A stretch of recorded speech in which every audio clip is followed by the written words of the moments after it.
Dr. Vladimir. A disclaimer now, this is probably gonna get very long, very chatty.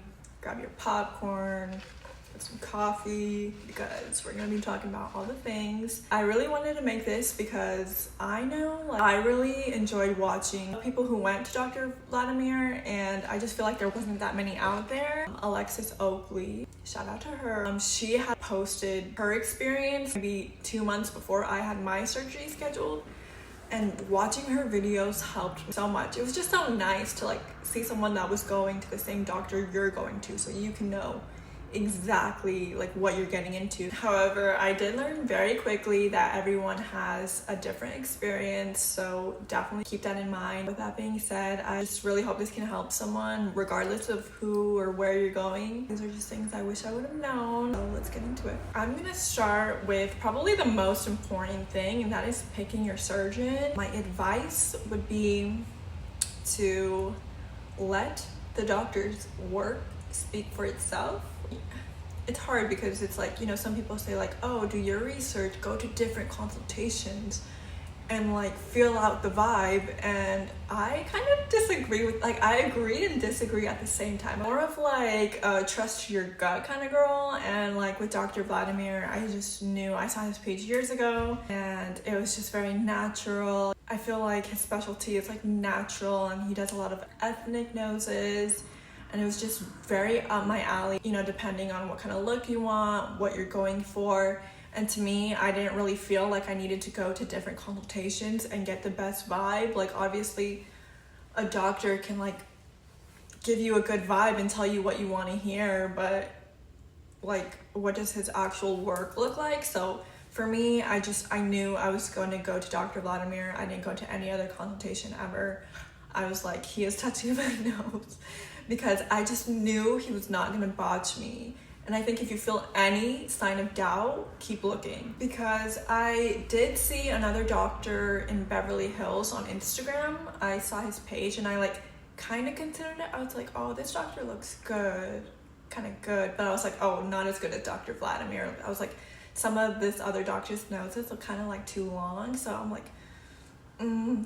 if there's even a possibility or 0.1% chance that you think you might not like the result, go to another doctor. With Dr. Vladimir, I felt so safe. Like I said, I knew he wasn't gonna botch me. I just found so much peace, and it made the whole experience so much better, because you kind of had that peace of mind. And it's I was I know it's not gonna look worse. And then when I went to my consultation, and he was it's only gonna look better, not worse. And I'm dude, those are my thoughts exactly. We're just, I don't know. And my second piece of advice is do not cheap out. I know some people go to Turkey and get their nose done, go to Mexico, get their nose done, go to a different country, get their nose done. And I am by no means saying that that's not possible and that their noses don't look good or anything like that. Just for me, it just wasn't worth the risk. That's not a risk I was willing to take. This is your nose, and it's on your face. Once you go there, you can never go back. So yeah, I would say don't cheap out. The consultation, kind of just disregarded the vibe. That's what kind of, to further explain my previous point, is if I'm being honest and extremely nitpicking, office girls just seemed a little unprofessional, a little rude. They're kind of young. I don't know if it's just an LA thing. I don't know if I was just in my head, but they were just I don't know. I had went up to the desk, and they're just on their phone still, and talking and cussing, and it was just honestly a little off-putting, because it's you kind of expect a certain level of professionalism, you would think, but I don't know. At the end of the day, I was I'm here to see Dr. Vladimir. I'm not here to see, the girls working at the front desk, you know what I mean? So again, just being really nitpicky. But once I saw Dr. Vladimir, he was nice. He was very he's just such a doctor, in and out. So yeah, you just tell him what you like, what you don't like, and show him any inspo pics. And then he takes your pictures and he shows you a computer generated image, but I wouldn't rely on those too much. He even said he shows you with his finger and a mirror, and that's a little more accurate. Yeah, you kind of just get on the same page, and then he gives you your quote. Everyone's different, and that's it. The consultation itself is free. You know, it's up to you at that point if you want to proceed or not. I decided I wanted to proceed. That was in May. Post-op in September, and my surgery in October. Talk about the pre-op appointment is also like really quick. He takes your before pictures, like more legitimate ones, and he kind of just goes over the before care. So I kind of have it with me. Just make sure you don't eat or drink anything for 8 hours before surgery day. Don't drink alcoholic beverages 10 days prior. Don't take aspirin 10 days prior. Don't take any vitamins or garlic 2 weeks prior. So kind of just going over the do's and don'ts. Skims over this pretty quickly, and then, you know, again, just making sure you guys are on the same last final page about what you want for your nose. And then he also, this is where he prescribes your medication, so you can pick it up 4 weeks beforehand. And also something I didn't know, this is also, he also sends you somewhere you can get blood work done. You don't have to be fasted. Make an appointment, because I tried to do a walk-in and like the wait time was 4 hours, something ridiculous. So then I just made, you can just make an appointment on the app on your phone, and yeah, that was so much better. You just go do your appointment, they draw your blood, you're in and out. So yeah, the pre-op appointment is where you pay the balance, and then afterwards you go somewhere else to get your blood work drawn. And then you can also pick up your medication, which you have to pay for your own medication. If you have insurance, it should probably be covered, even if you're getting it done for cosmetic purposes.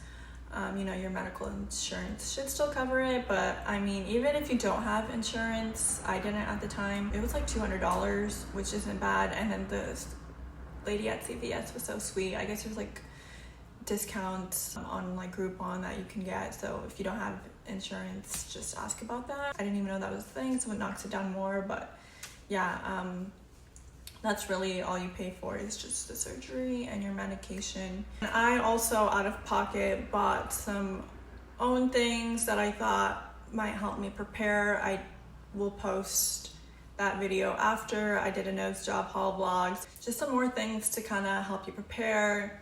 Totally not necessary, but if you want to check that video out, I will post that next. But yeah, then it's just wait time. It's wait time, and the next thing you know, it's go time.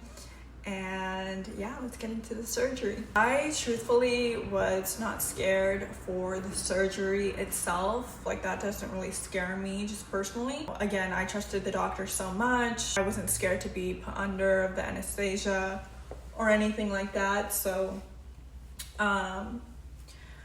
and I knew he wasn't gonna botch me, so I didn't have any fear, honestly. Like, the night before, I thought I wasn't gonna be able to sleep, but like, I was fine. I didn't even have any nerves. If anything, I was so happy. I'll see if I can like get into the video. I was scared for the recovery process, just because I've heard so many like mixed things, but for the actual surgery day itself, like, that part didn't scare me. Also, like, wanted my nose done for like 5 to 10 years, so I was just so ready at that point. Like, I was just ready to get it over with, which I think kind of like, you know, contributed to my feeling of like not being scared. My surgery was scheduled at 7:30 a.m. so I had to be there at 5:30 a.m. and I did not know that you had to pee in a cup. So when I woke up at like 4, I went to the bathroom, and then when I got to the surgery center, I had to pee in a cup, and I'm like, I just went, and I obviously can't drink water. You're fasted. So I was like, thankfully I was able to go again, but if not, they can like give you IV to help you go. But yeah, just keep that in mind. Don't go to the bathroom before your surgery. I definitely wanted to throw that in there. So getting you all hooked up. And yeah, next thing you know, you're out like a light. The surgery itself is 2.5, it's between 2 to 3 hours. And then you wake up, and I woke up freezing cold. Whole chest is free 2-3 minutes. I'm like, can I get a blanket? Like, I was so cold. It's just like the anesthesia wearing off your body. Yeah, and then they put you in the wheelchair, and then they roll you out. You have to get picked up by like somebody you know, a family member, whoever's going to be taking care of you. So yeah, that's it. And then the recovery process starts, and So yeah, let's get into that, because why was I in for a surprise? So I think I just had a certain idea of what the recovery was gonna be like, just because I had seen, you know, some videos. Like I said, I saw Alexis Oakley posting hers, and from what I gathered, you know, it seems like day 1 and day 2 are easy. Day 3 is when shit hits the fan, and like, you know, people start taking their pain medication, and I thought I was gonna be like in physical pain, and like, you know, you just expect like all this discomfort, but people are watching the TV and like they're just laid up and eating, and you're kind of, it's just like that's what I was expecting. You know, people are vlogging their experience, and you know, I'm sure you guys have seen recovery videos and stuff like that. So that's what I thought I was gonna do. Hence why I'm making this video. Why I'm making my video like this, and I was not able to give you 2-hour updates, you know, as I was going through it, because it's just not what happened for me. I don't know how to say this without it. I don't want to make it sound bad, but it was bad. It was like bad, but not bad, but painful, but not painful at the same time. Day 1, day 2, easy peasy. So like right after surgery, you're not in pain. It's not painful. It's like your nose feels numb. Like you can't even feel your nose. Like you just feel numb. Not in any pain. You don't really have an appetite. First day I was watching the Menendez brothers on Netflix. I was like, I'm gonna watch this and, you know, just get through it. It kind of feels like you have like a slight fever. And, you know, my eyes started watering. So that's like that's what it feels like a slight fever. And same with day 2. And this is where, you know, I'm not really sure what necessarily happened, but like I noticed that, you know, I had a hard time paying attention to the TV. Like the TV was really bothering my eyes, which I thought was a little bizarre, because I had to like turn the brightness down on the TV, which I've never done that before. You know, I do it on my phone all the time, but like on the TV, like my eyes were starting to bug me a little bit.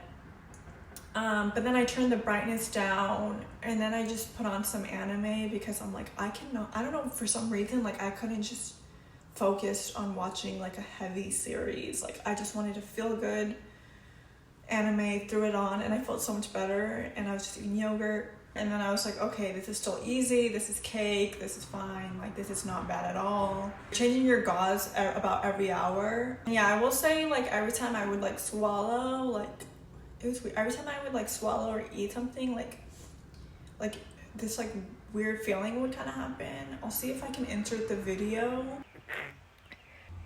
Still not too bad. I hear tomorrow, day 3 is the worst.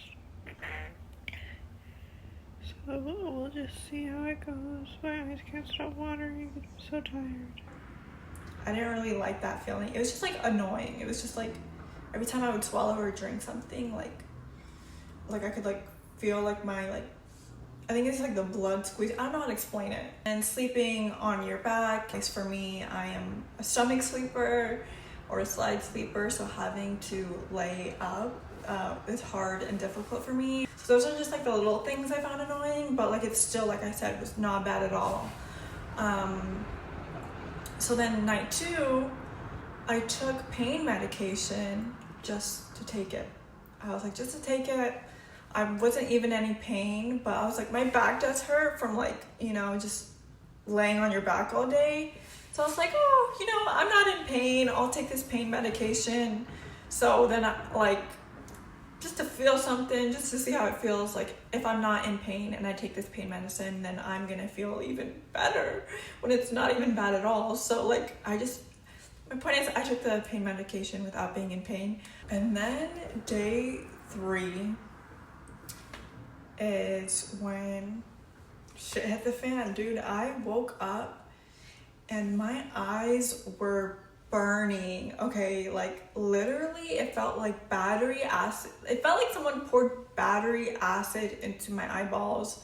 I could not keep my eyes open for like 5 minutes, and then like I had all this stuff coming out. And it's hard to say. I still don't know what happened. I don't know if it was like the pain medicine that was like coming out of my eyes or something, but I kind of don't think it was that, because like I said, my eyes were starting to bother me before I even took the pain medication. Fast forward, when I got my cast taken off, that's like when my eyes stopped hurting. So I don't know, still to this day don't know what happened. But yeah, so that was like in the morning, and that lasted like, you know, maybe 5 to 10 minutes, and I was just like, okay, whatever. And then I like tried to clean it up with Q-tips, you know, get all the stuff out of my eyes. I took a nap in the middle of the day, and when I woke up, same thing happened again. So I noticed it would happen, it was the worst in the morning when I would wake up, and then like if I took a nap, and then it would happen again at night. It would typically happen 3 times a day. And it would only last, like I said, 5 to 10 minutes, but like it was just burning. And yeah, on day 3, I couldn't even watch the TV anymore. It hurt to like look at the TV, and I couldn't even look at my phone. It hurt to look at the phone. It just bothered my eyes to look at the screen. I think it was on day 4 is when I emailed the doctor, and I remember like, even when I had to like grab my phone to look at the email, I was like trying to do it quick, because I was like, oh my god, my fucking eyes hurt. And then like, yeah, by day 4, it was just same thing, and it was even worse. Like, I would like usually like text my mom like, hey, can you like bring me yogurt? Can you bring me pizza? I couldn't even look at the screen. I had to be like, hey Siri, call mom, can you bring me pizza or yogurt or whatever I was eating? Like, I could not look at my screen, could not look at the phone, could not look at the TV. It was just, and that was like the only pain. I don't know, I feel like I'm making it sound like really bad, but it would only last in intervals, but like the time in between, I just had nothing to do. I wasn't in pain, but I had nothing to do. Like, I'm by myself, I'm all the way in Cali, you know, I'm just with my mom, like my mom's downstairs, like I'm basically here alone, nothing to do, can't look at my screen, can't look at the TV, like my eyes are burning every now and then. Like, it was just like, I had nothing to do but just lay there. And then I would listen to music though, like I had Kevin Garrett playing, and that was kind of my peace. On day 4 is when I cried. I started crying because I was just like, the eye burning thing. And then my mom was like, what if you go blind? I'm like, why would you say that? Like, but luckily I was able to immediately reject that thought, because I'm like, again, so much trust in the doctor that like I knew I was not going blind or anything crazy. So like I was immediately able to reject like those kind of negative thoughts. I was just crying because I was like, you know, this was like not what I expected, and it's like this burning thing is just like, oh, it was so weird. It was just like, I never in a million years would have expected that. And the doctor responded, and he told me to get some artificial tears. So my mom went and got the eye drops, and that was like probably like midday 4. Honestly, like the drops didn't necessarily help, so I just didn't really know what to do, because I was still taking the pain medicine just cause. Couldn't predict when my eyes were about to start burning, so like taking the pain medication wouldn't have helped, because I couldn't, you know, I didn't know. And the doctor said it was normal, but I'm like, I've never seen someone say that their eyes were burning that bad to the point where they can't even look at the screen or watch TV. So I don't know. Yeah, so that was my life, day 3, 4, 5, and then day 6. They say getting your cast and your stitches taken off hurts and it's painful. So I'm like, oh, great, even more pain.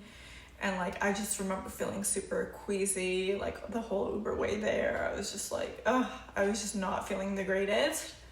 But then I got there, and the nurse takes off the cast, and then the doctor comes in and takes out the stitches. Honestly, it turned out that it didn't even hurt at all. The stitch did like a little, but not bad at all. Like, I was expecting the absolute worst for the cast and the stitch removal.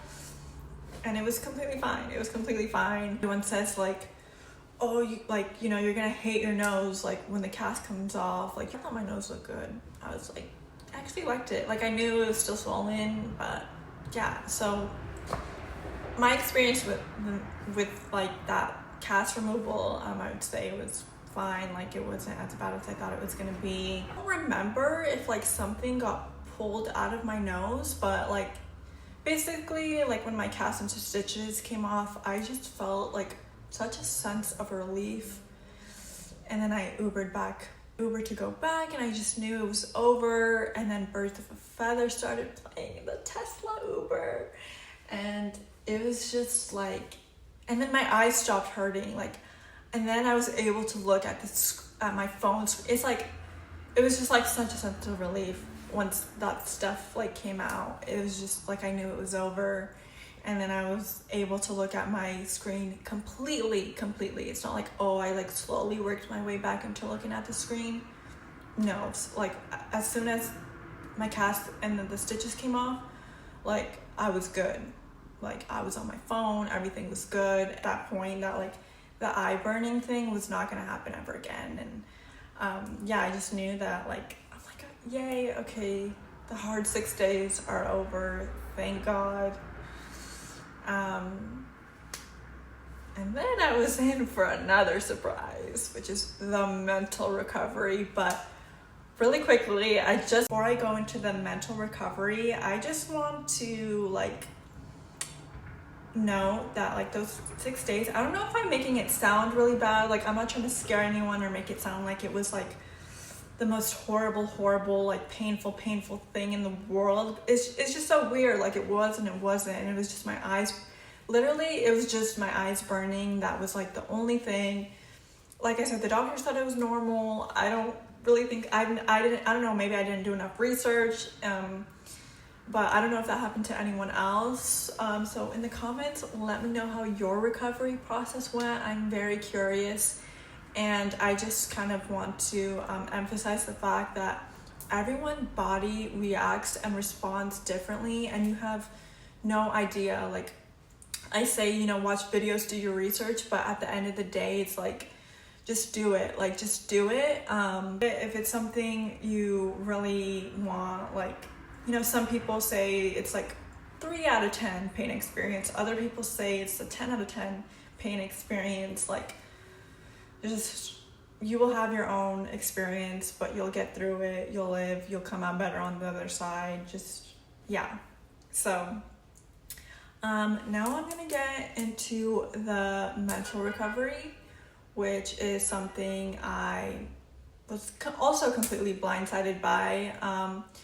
I saw people say that, like, you know, you kind of go into a little spiral, but it wasn't until after my surgery that I started looking it up more, and that I found out, like, identity crisis is definitely a real thing, and, like, post-surgery, all that jazz. So anyways, I'm going to get into that. I thought I mentally prepared myself. I'm like, okay, they say you're not going to, like, don't freak out when your cast comes off. You're not gonna like it.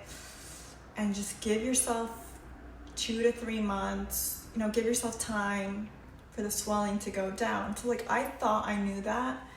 And I'm like, you know, like I said, I saw, like, Alexis Oakley's videos. And, you know, I saw her having, like, some spiraling. But I thought it was just kind of like, oh, you know, my, like, small spiral. Or, like, you know, something like that. I don't know what it is. You just can't help but spiral. Actually, for me, like I said, like when my cast came off, I actually like liked my nose. It wasn't until like a few days later and a few weeks later is kind of when I started to spiral. And I think that's just because, like, I think you expect to like be perfect in like 2 weeks, and you have this like expectation of, like, you know, a small little nose. And I don't know, I kind of felt like I looked the same. And then of course everyone has their opinion, and like everyone else is expecting, like, you know, a big massive change, and then for you to feel kind of the same. I don't know, it was just a mix of emotions. The best way I could like try to think about it or describe it is it kind of being like, I can only imagine it being similar to like postpartum depression. Just to put it in perspective, I've obviously never had a kid, and I'm not trying to say I know what that feels like or like take away from that experience. But like, my point is, like, you know, your body just went through this major shift, through this major change, and you just have like this expectation to bounce back right away. So hopefully it can click in that sense of that's kind of what it feels like, but it's like no one's putting this pressure except you. Like, it's all in your head. So yeah, you go through a little identity crisis for sure. So just brace yourself for that, and just make sure you're well supported.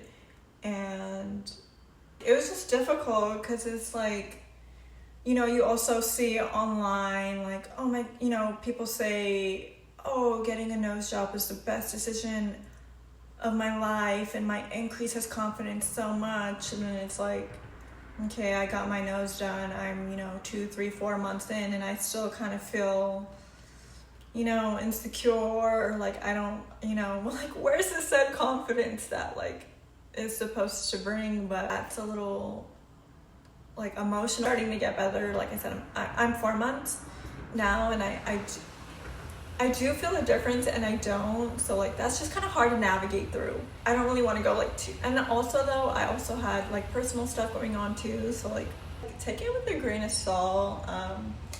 Again, everyone's experience is different. Like I said, I don't want to scare anyone away. I don't regret my decision. I would do it 100% all over again. I am happy with my result. I started feeling better at about the 4-month mark. We'll see where I'm at from here, but I think that covers like the main points and things I just wanted to add, make sure everyone's aware of. A nose job is something you really want. I encourage and support 100%. I think you should just do it. I think you should go for it. I am happy that I got my nose done, and I'm happy that I went with Dr. Vladimir. I hope this helped. If you guys have any other questions, put them in the comments below. I'll answer. I want to know how your recovery went, how your experience went. And yeah, I hope I'm not missing anything. I hope I'm not forgetting anything important. I don't think so, but yeah.